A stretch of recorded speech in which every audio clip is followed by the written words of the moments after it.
एक मनुष्य को प्रैक्टिकली कैसे प्रार्थना करनी चाहिए, मैं आपको बताता हूं। अगर आप मेरे से बेस्ट तरीका पूछें प्रार्थना करने का, वो क्या है? देखो, शाम की मीटिंग कितनी आशीषित है कि मैं आपको कितनी गहरी बातें बता रहा हूं। बेस्ट तरीका है, अगर आपको परमेश्वर से जवाब लेना है प्रार्थना करने का, 1+1+1। 1 घंटा प्रार्थना सुबह, 1 घंटा प्रार्थना शाम दोपहर, 1 घंटा प्रार्थना रात को। 1 घंटा सुबह, 1 घंटा दोपहर को या शाम को आप लगा लो, 2 से 3 बजे, 4 बजे, 5 बजे, और 1 घंटा रात को। 1 घंटा आप सुबह प्रार्थना करते हैं, प्रभु तू महान है, हालेलुया, धन्यवाद प्रभु यीशु। जब आपकी 40-45 मिनट की प्रार्थना हो जाती है, फिर आप वर्सेस निकालिए। अगर आपको हीलिंग की जरूरत है, यशाया 54 निकालिए, भजन संहिता 103 निकालिए, नीति वचन 3 निकालिए। जहां जहां परमेश्वर ने हीलिंग प्रॉमिसेस किए हैं बाइबल में, उन सब वर्सेस को निकालिए, उन्हें निकाल कर उन्हें पढ़िए प्रार्थना में ही। प्रभु तेरे वचन में ये लिखा है। अगर मैं आपको यशाया 40 पढ़िए, 28 से लेकर 31 तक। भजन संहिता 103 पढ़िए, जहां पर परमेश्वर ने लिखा है कि वो तेरे अधर्म को क्षमा करता है और तेरे रोगों को चंगा करता है।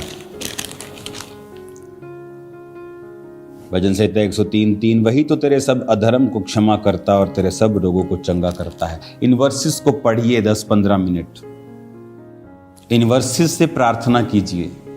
उसके बाद अगर आपके पास अनॉइंटिंग ऑयल है, अपने आप को उससे मसा कीजिए। लास्ट में थैंक्स कीजिए, प्रभु तेरे कोड़े खाने से मैं चंगा हो चुका हूं, तेरा थैंक्स करता हूं, आमीन कर दीजिए। दोपहर को फिर 40-45 मिनट प्रार्थना, फिर वर्सेस के साथ परमेश्वर के सामने अपनी वर्सेस से रखनी। इन अध्यायों से, इन वर्सेस को बोलकर प्रभु को बताना कि तेरे वचन में ये लिखा है। और दिन रात कहता मेरे नाम की जो दुहाई देते हैं। संडे थर्सडे दुहाई देने वाले बहुत हैं, चलो संडे जाके दुहाई दे देते हैं। उसके बाद सोमवार क्या, जो सुबह से बर्तन मांज के, जो काम घर का, जो आदमी अपने ऑफिस में जाता है, कोई प्रार्थना वाला जीवन नहीं। शाम को आधा घंटा एक बैठ गए, प्रेयर माउंटेन वाली चलो प्रेयर कर ली, ठीक है, लेकिन जिस प्रार्थना की मैं बात कर रहा हूं वो आपका न्याय चुकाएगी, आपको परमेश्वर से जवाब लेके देगी। 1+1+1, 1 घंटा सुबह, 1 घंटा दोपहर या शाम।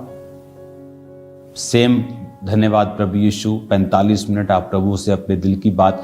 आप अपने जब पिताजी के पास जाते हैं, अपनी माता जी के पास जाते हैं, आप सोच के नहीं जाते कि मैं जब अपने बाप के पास जाऊंगा बोलूंगा, हे हमारे परम पूज्य पिताजी, मुझे कृपया 50 का नोट दीजिए। आप कभी ऐसा नहीं कहते। कुड़ियां देखे, डैडी 50। आप मेरी बात समझ रहे हैं क्या? परमेश्वर भी आपका पिता है, आपके पिता से भी ज्यादा है। आप जब प्रार्थना में बैठते हैं, उससे बात करें, अपने दिल की बात करें।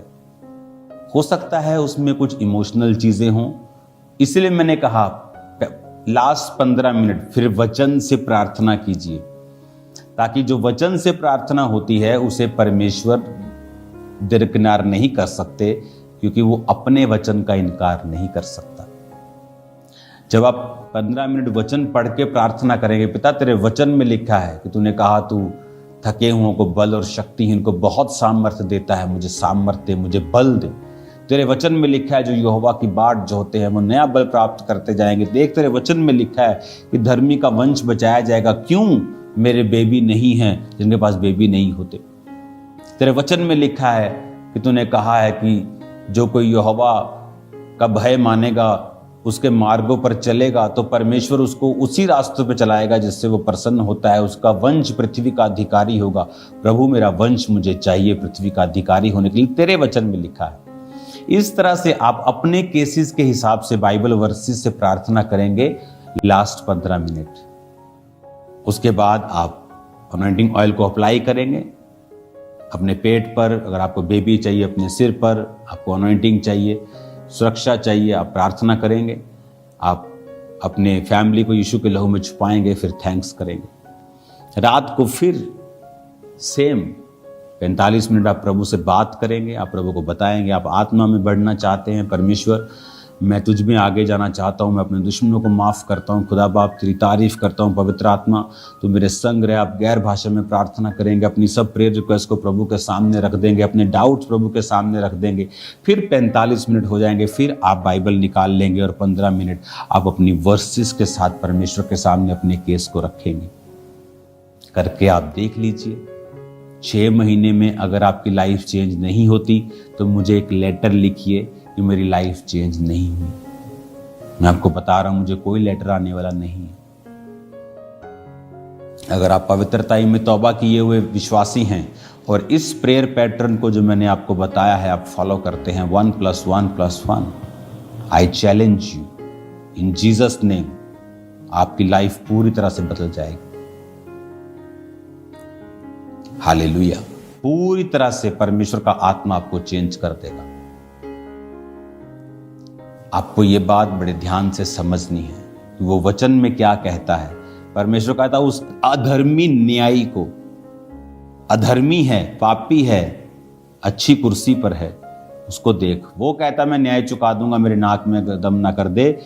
तो कहता तुम मेरे नाक में दम करो। कैसे? शब्दों से नहीं, अपने इमोशंस से नहीं, वचन के साथ। वो वचन का इनकार नहीं कर सकते। वैसे मैंने कहा 45 मिनट पर करो प्रार्थना। उस 45 मिनट में प्रभु के सामने अपनी चीज़ों को रखो, डाउट्स को रखो, उससे शेयर करो, गैर भाषा के साथ भी प्रार्थना करो ताकि आत्मा के साथ भी आपकी प्रार्थना हो जाए। फिर 15-20 मिनट वचन के बीच से करो प्रार्थना। ये नहीं एक बार कर ली फिर 2 दिन बाद कर ली। नो, सुबह, दोपहर, शाम, सुबह, दोपहर, शाम। टीबी का डॉक्टर जब टीबी की दवाई देता है बोलता है एक दिन भी मिस की ना तो दोबारा से कोर्स शुरू होगा। मैं आपको यही कह रहा हूं, मिस नहीं करना, दिन और रात उसके नाम की दुहाई देते रहना। देखो फिर क्या होता है जब आप वचन के बीच से अपनी प्रेयर रखेंगे कि प्रभु तेरे वचन में लिखा है। अगर कोई बीमार है, मान लो वो नीति वचन 3 पढ़ रहा है, तो वचन में लिखा है। ये सब प्रेयर्स, कौन सी प्रेयर कहां लिखी है इसकी बुक में लिख रहा हूं, तो दैट विल हेल्प यू। उसकी बुक में लिख रहा हूं, वो बुक आपको 1 महीने के करीब मिल जाएगी। तो उस बुक में सभी प्रार्थनाएं कहां लिखी हैं वो मैंने मेंशन किया है, और प्रेयर भी मेंशन की है कैसे करनी है। हालेलुया। तो इस प्रार्थना से क्या होता है, जैसे मैं नीति वचन 3 उसकी अगर 7 को पढ़ता हूं, अपनी दृष्टि में बुद्धिमान ना होना, यहोवा का भय मानना और बुराई से अलग रहना, ऐसा करने से तेरा शरीर भला चंगा और तेरी हड्डियां पुष्ट रहेंगी। प्रभु तेरे वचन में लिखा है कि तेरी हड्डियां पुष्ट रहेंगी, शरीर भला चंगा रहेगा। प्रभु मेरे शरीर को भला चंगा कर। इस तरह से आप प्रार्थना करते हैं। तेरे वचन में लिखा है प्रभु तेरी हड्डियां पुष्ट रहेंगी, प्रभु मेरी हड्डियों को पुष्ट कर, मेरे शरीर को पुष्ट कर, ये वाली बीमारी, वो वाली बीमारी, नाम लेके आप बोलेंगे मेरे जीवन से निकाल दे। जब आप वचन से प्रार्थना कर लेंगे, लास्ट में आप थैंक्स करेंगे, प्रभु आपने मेरी प्रार्थना को सुना, मैं इन जीवितों की धरती पर हूँ, आपका शुक्रगुजारी करने के लिए, आपका थैंक्स करने के लिए मैं रोज आंखें खोलता हूँ। धन्यवाद प्रभु यीशु। सुबह, दोपहर, शाम, सुबह, शाम, रात 3 बार आप प्रार्थना करेंगे। 1 घंटा, 1 घंटा, 1 घंटा, 1 घंटा, 1 घंटा, 1 घंटा। मैंने कहा मुझे फिर लेटर लिखिए 6 महीने बाद। अगर आप की पोजीशन सेम है तो, अगर आपकी लाइफ चेंज नहीं हुई है तो इट्स इम्पॉसिबल। ये नहीं कि आप व्यभिचार में हो और आप 3 घंटे प्रार्थना करें और बोले कि प्रभु आपके साथ बात करेगा इस व्यभिचार को छोड़। आपके जीवन में बड़ा गुनाह कोई नहीं होना चाहिए। ये नहीं कि प्रार्थना जैसे छेद वाली थैली में सिक्के डाले और ऊपर से डाले और नीचे से निकली गए, वो मत करना। आपके जीवन में वो नहीं कि छोटी मोटी गलती हो गई थी आप सोचे कि प्रेयर का उत्तर नहीं आएगा, ऐसा नहीं है। लेकिन कोई बड़ा जानबूझकर किया हुआ गुनाह, चोरी, कोई व्यभिचार, किसी को गिराना, ऐसा आपकी लाइफ में नहीं होना चाहिए। 1+1+1 मैं वेट कर रहा हूं। ये वचन आपकी लाइफ को चेंज कर देगा। आप देखिए फिर, अगर आपका बच्चा नहीं प्रभु में है, 45 मिनट के बाद वंशों की प्रार्थना में वर्सेस के साथ कीजिए।